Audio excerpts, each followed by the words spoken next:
উত্তাল জুলাইয়ে বৈষম্য বিরোধী ছাত্র জনতার আন্দোলনে একাত্মতা জানিয়ে বিশ্বের অন্যান্য দেশের মতো সংযুক্ত আরব আমিরাতেও বিক্ষোভ করেছিলেন সেখানকার প্রবাসীরা, যাদের মধ্যে ৫৭ জনকে গ্রেপ্তার করে মৃত্যুদণ্ডসহ বিভিন্ন মেয়াদে সাজা দেয় সেদেশের সরকার। তারা বলছে এই অপরাধীগুলি যে শাস্তি দিয়েছে এখানে আমাদের কিছু বলার নেই। গ্রেপ্তার হওয়া এই বাংলাদেশি প্রবাসীদের মুক্ত করার ব্যাপারে শেখ হাসিনা যখন জুলাইয়ের শেষ দিকে এই বক্তব্য দেন, তখনও তিনি দেশের প্রধানমন্ত্রী। শেখ হাসিনার কথায় পরিষ্কার উঠে আসে এই রেমিটেন্স যোদ্ধাদের মুক্তির কোনো সম্ভাবনাই নেই। কিন্তু আওয়ামী লীগ সরকারের পতনের পর নতুন অন্তর্বর্তীকালীন সরকার দায়িত্ব গ্রহণের ১ মাসেরও কম সময়ে মুক্তির আদেশ পেলেন সেই প্রবাসীরা। কিভাবে তা সম্ভব হলো, এর পেছনে কোন কারিশমাই বা কাজ করেছে? সরকার পতনের ৩ দিনের মাথায় ৮ আগস্ট দায়িত্ব গ্রহণের পর ২৫ আগস্ট জাতির উদ্দেশ্যে ভাষণ দেন প্রধান উপদেষ্টা ডক্টর মোহাম্মদ ইউনূস। সেখানে তিনি প্রবাসীদের অবদানের কথা তুলে ধরেছিলেন। এই গণ অভ্যুত্থানে বিদেশি অবস্থানকারী বাংলাদেশিরা অত্যন্ত গুরুত্বপূর্ণ ভূমিকা পালন করেছেন। জাতি তাদের অবদান বিশেষভাবে স্মরণ করবে। নতুন বাংলাদেশ গড়ার কাজে আমরা তাদের অংশগ্রহণ চাই। এরপর গত ৩ সেপ্টেম্বর প্রবাসীদের সাজা মওকুফের পেছনে কারিশমা আসলে ডক্টর ইউনূস, যিনি বিশ্বব্যাপী সম্মান আর শ্রদ্ধার জায়গায় নিজেকে নিয়ে গেছেন। কেবল ডক্টর ইউনূসের প্রতি সম্মান দেখিয়েই চরম এই বিপদ থেকে প্রবাসীদের মুক্তি দিয়েছে দেশটি। তাদেরকে সাধারণ ক্ষমার আওতায় ক্ষমা করা হয়েছে এবং তারা এখন মুক্ত মানুষ হিসেবে থাকতে পারবে। প্রধান উপদেষ্টার প্রেস সেক্রেটারিও জানিয়েছিলেন ৫৭ বাংলাদেশির সাজা মওকুফের বিষয়টি। মাননীয় প্রধান উপদেষ্টা ইউএইর প্রেসিডেন্টকে অনুরোধ করেছিলেন তাদেরকে যেন ক্ষমা করে দেওয়া হয়, তো উনি ওনার কথাটা রেখেছেন।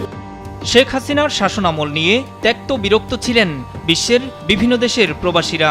সবশেষ ছাত্র জনতার ওপর গণহত্যা চালানোর প্রতিবাদে তারা রেমিটেন্স পাঠানো বন্ধের ঘোষণা দিয়েছিলেন। যদিও পতনের আগে শেখ হাসিনা সহ আওয়ামী লীগ সরকারের মন্ত্রীরা ব্যাংকিং চ্যানেলে টাকা পাঠাতে একের পর এক আহ্বান জানিয়ে আসছিলেন। হুন্ডিতে টাকা না পাঠিয়ে হাতে হাতে দেবেন, হাতে হাতে খরচ শেষ।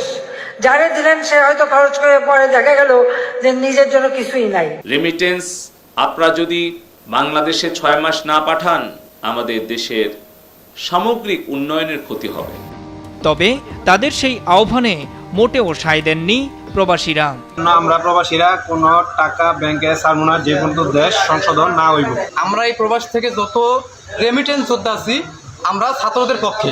আমি ওয়াদা করছি আগামী ২ মাস বাংলাদেশ কোনো রেমিটেন্স পাঠাইতাম না।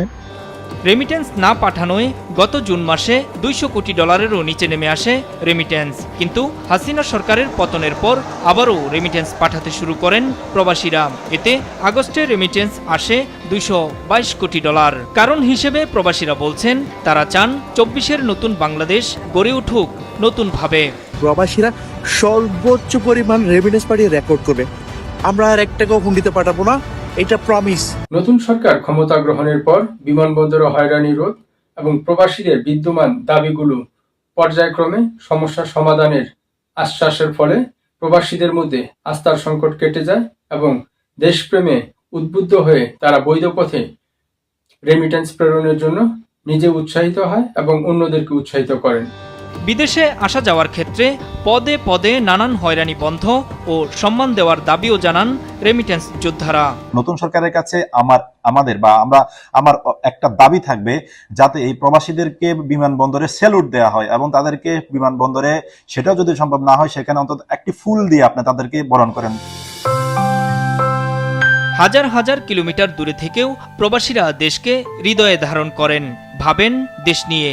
আর সেই ভাবনা থেকেই ৫ আগস্ট হাসিনা সরকারের পতনের পর নতুন বাংলাদেশের জন্মদিন পালনে এভাবেই কেক কেটে উদযাপন করেন সিঙ্গাপুর প্রবাসী একদল দেশপ্রেমিক তরুণ।